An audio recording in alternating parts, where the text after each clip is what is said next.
विवेक से भी बढ़कर श्रद्धा विश्वास है।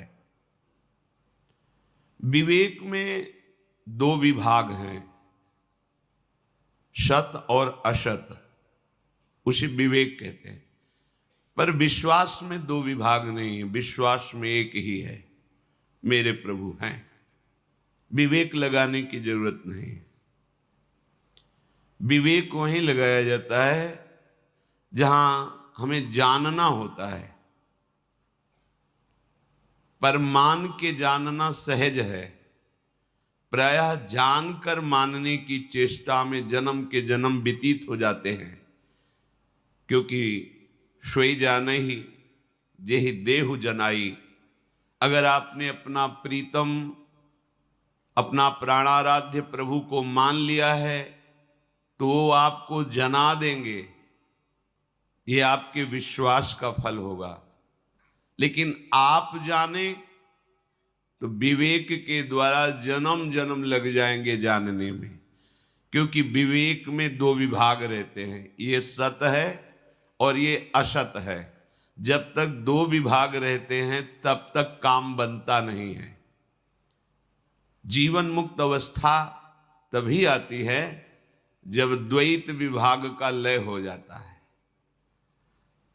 श्री भगवान स्वयं अपने श्रीमुख से वर्णन किए, मैं ही सत हूं और मैं ही असत हूं, मैं ही अमृत हूं, मैं ही मृत्यु हूं। फिर क्या विवेक लगाने की जरूरत है? मेरे प्यारे ने अपना परिचय दे दिया, दे रहे हैं, आगे वो और बता देंगे, बस मुझे विश्वास की जरूरत है। श्रद्धा विश्वास पूर्वक श्रवण करें, एकाग्रता पूर्वक महत्व बुद्धि रखकर मनन करें और उसे अपनी धारणा बना लें, आचरण में उतार लें, तो इसी जन्म में भगवत प्राप्ति हो जाए। कम समय में, कम समय। भगवत प्राप्ति के लिए जितना समय बर्बाद होता है उसका कारण है विषय प्रियता। जो भोगों में सुख का अनुभव कर रहा है अपने अंतःकरण से तदात्म होकर, उसका ज्ञान भी अज्ञान ही है। चाहे जितना ज्ञान लक्ष्यदार भाषण हो, वो अज्ञान ही है। जिसको किसी नवीन भोग भोगने की इच्छा है, लोक लोकांतर के सुखों का आकर्षण है, तो चाहे जो भी ज्ञान वर्णन करे वो अज्ञानी ही है। जिसके हृदय की ऐसी स्थिति हो गई है, न सोचति न कांक्षति समः सर्वेषु भूतेषु मद भक्तिम लभते पराम। ना कोई सोच रह गई है, ना कोई चाह रह गई है, एकमात्र परम तत्व सर्वत्र विराजमान। बस ये भक्ति का परम लाभ उसे प्राप्त हुआ। इसे ही पराभक्ति कहते हैं। जब तक हमारे हृदय में भोगों के प्रति आकर्षण है तब तक अहंकार है। अहंकार है तब तक काम कुछ भी नहीं बना अध्यात्म का। इसीलिए बहुत दैन्य होकर भगवत परायण उपासक जन निरंतर अपने आप को प्रतिपल समर्पित किए हुए भी समर्पित करते रहते हैं। प्रतिपल समर्पित हुए भी समर्पित करते रहते हैं। तब उनके हृदय में बोध होता है सब कुछ श्री भगवान हैं। ये अंतिम बात है, ये अध्यात्म की पूर्णता की बात है। यहां से प्रेम मार्ग प्रारंभ होता है। ये शांत भाव है। अब द्वंद्वों से वो पराभव को प्राप्त नहीं होगा। जो द्वंद्वों से पराजित नहीं होता वो हृदय भगवत प्रेम रस का पात्र बन जाता है। जो द्वंद्वों से मुक्त हो गया है वो जीवन मुक्त परमहंस भगवत प्रेम में जाना चाहे तो उसके लिए मार्ग खुला है। अगर मोक्ष पदवी स्वीकार करना चाहे तो जीते जी वो मुक्त हो गया। ये भगवत मार्ग है, ये अध्यात्म मार्ग है। ये अंतिम अध्यात्म की ऊंचाई है। ना कोई जड़ है, ना कोई चैतन्य है, ना कुछ सद ना असद, वो एक ही पर ब्रह्म परमात्म तत्व। हम राम बोले, हरि बोले, कृष्ण बोले, जो भी नाम बोले, वो एक ही परम तत्व है।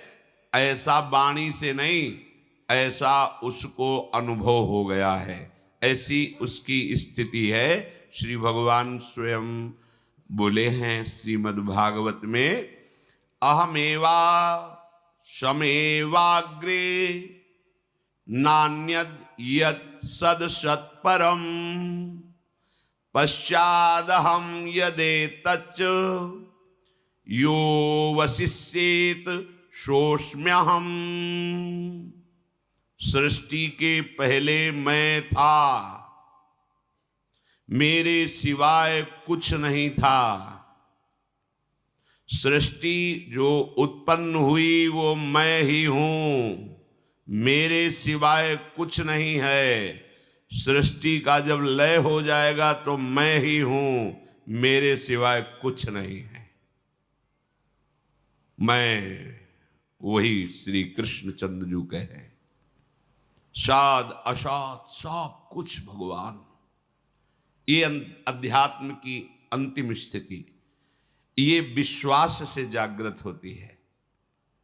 जब हम गुरु प्रदत्त उपासना में दृढ़ विश्वास कर लेते हैं, गुरु प्रदत्त शब्द इसलिए कि यहीं से अहंकार का नाश होता है, कि गुरु कृपा से भजन बन रहा है, गुरु कृपा से धाम वास हो रहा है, गुरु कृपा से बात समझ में आई, तो अहम गलित हो गया, अहम का कोई स्थान नहीं है। और जब तक गुरु कृपा का आश्रय नहीं होता तो इसी अहंकार का आश्रय होता है। हमारा गुरु अहंकार होता है, मैंने ये किया अब मैं ऐसा कर लूंगा, मैं ऐसा। 20 वर्ष फलाहार रहा हूं, इतने वर्ष मौन रहा हूं, भारत की पूरी नदियों की परिक्रमा की है, मैंने बात नहीं बनी।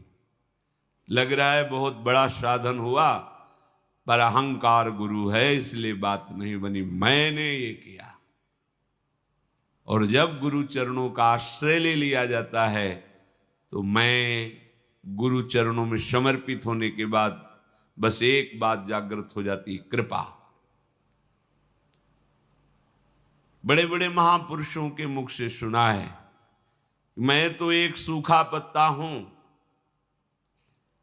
कृपा रूपी वायु जहां ले जा रही वहां मैं जा रहा हूं, जितनी ऊंचाई पर उड़ाया जा रहा हूं उतना उड़ रहा हूं, मेरी सत्ता नहीं है। अगर गुरु कृपा वायु ना उड़ावे तो धम्म से नीचे गिर जाए, क्योंकि हम सूखे पत्ता हैं। सूखे पत्ता अर्थात हमारी कोई आकांक्षा नहीं, हमारी कोई सामर्थ्य नहीं, हमारी कोई गति नहीं, जैसे गुरु कृपा ले जा रही वैसे चल रहे। अहंकार नष्ट हो गया, यही अहंकार संस्कृति का मूल है। तो विवेक से भी बढ़कर के विश्वास है। यदि तुम भगवत वाक्यों पर, गुरु वाक्यों पर विश्वास कर लो तो सब काम बन जाएगा। पर बहुत कठिन होता है गुरुजनों के वाक्यों में विश्वास करना। और यदि विश्वास हो गया तो मंत्र मूलम गुरु वाक्यम, तो आगे शब्द है मोक्ष मूलम गुरु कृपा। आप संसार समुद्र से निश्चित पार हो गए, क्योंकि आप गुरु वाक्यों के अधीन हैं। आज तक कहीं कोई इतिहास में, पुराण में, शास्त्रों में नहीं पढ़ने को मिला, कभी संतों से सुनने को ये नहीं मिला कि विश्वास पात्र का कभी पतन हुआ हो, आज तक नहीं। गुरु वाक्य पर चलने वाले को माया ने परास्त कर दिया हो, आज तक कभी एक उदाहरण नहीं है। अगर कहीं परास्त हुआ है तो मनमानी आचरण से परास्त हुआ है। गुरु वाक्यों को ना समझ करके मन के अनुकूल चल देने वाले को माया परास्त कर देती है, और जो गुरु वाक्यों पर चलता है तो सीधे वो माया मुक्त महापुरुष हो जाता है। श्री भगवान सबके परम गुरु हैं। वो कह रहे हैं यदि तुम्हारी भोगों में आस्था है अभी, ना इस मृत्युलोक के सही स्वर्गलोक के भोगों को, शास्त्रों में जब स्वाध्याय करते हैं तो ऐसा पाया जाता है कि आप ऐसा करें तो आपको इस सुकृत के बल से सुंदर अप्सरा मिलेगी, सुंदर विमान मिलेगा। आप और तपस्या करें, पुण्य संचित करें तो आपको वहाँ का लोक मिलेगा। स्वर्ग लोक में जैसे छोटे छोटे ग्राम हैं, अपने भारत में कितने प्रदेश हैं, उनमें कितने जिला हैं, फिर उनमें कितने ग्राम, ऐसे स्वर्ग लोक है। उसमें एक आपको विभाग मिलेगा, उसके आप स्वामी होंगे, वहाँ का भोग भोगेंगे, पर फिर पतित होकर मृत्यु लोक में आ जाएंगे। इसलिए भगवान कह रहे हैं त्रैविद्यामां सोमपाह पूत पापा यज्ञैरिष्ट्वा स्वर्गतिं प्रार्थयन्ते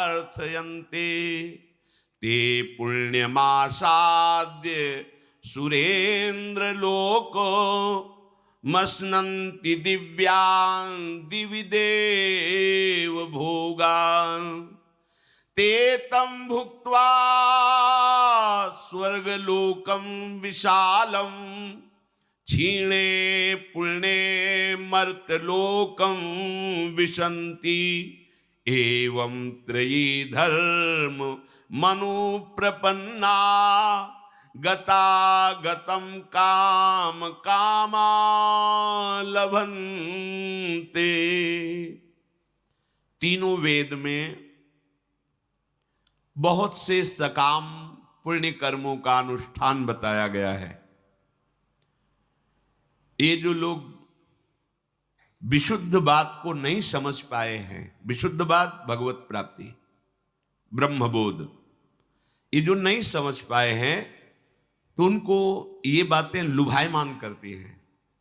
ऐसा करोगे तो आपको ये प्राप्त होगा, ऐसा करोगे तो ये सुंदरता, बड़ा आकर्षण, तो चित्त लालायित हो जाता है कि मर्त्य लोगों के भोगों का त्याग करके स्वर्ग लोगों के भोगों को भोगे। इस प्रलोभन में बड़ी ताकत है, बड़ी ताकत है। तुम मरोगे तो तुम्हें अप्सराएं मिलेंगी, ऐसा। कर्म कैसा है, उसका परिणाम कैसा है, नहीं, प्रलोभन में। भगवान स्वयं कह रहे हैं कि वेदों में सकाम कर्मों का वर्णन किया गया है, बड़ा प्रलोभन है। जो ठीक से उन सकाम कर्मों का अनुष्ठान कर लेता है, पुण्य कर्मों का, तो उनके पाप नष्ट होते हैं, पुण्य बढ़ते हैं, जिससे वो सोम रस का पान करने वाले देवताओं की पंक्ति में बैठते हैं। वो जो कामना से युक्त होकर पुण्य कर्म करते हैं, देवताओं से अपनी इच्छाओं की पूर्ति चाहते हैं, भगवान ही सब रूपों में हैं, पर वो ऐसा नहीं जानते हैं। सुखों के लिए देवताओं का पूजन यज्ञों के द्वारा, दान के द्वारा, पुण्य के द्वारा, तो उनको स्वर्गलोक की प्राप्ति होती है।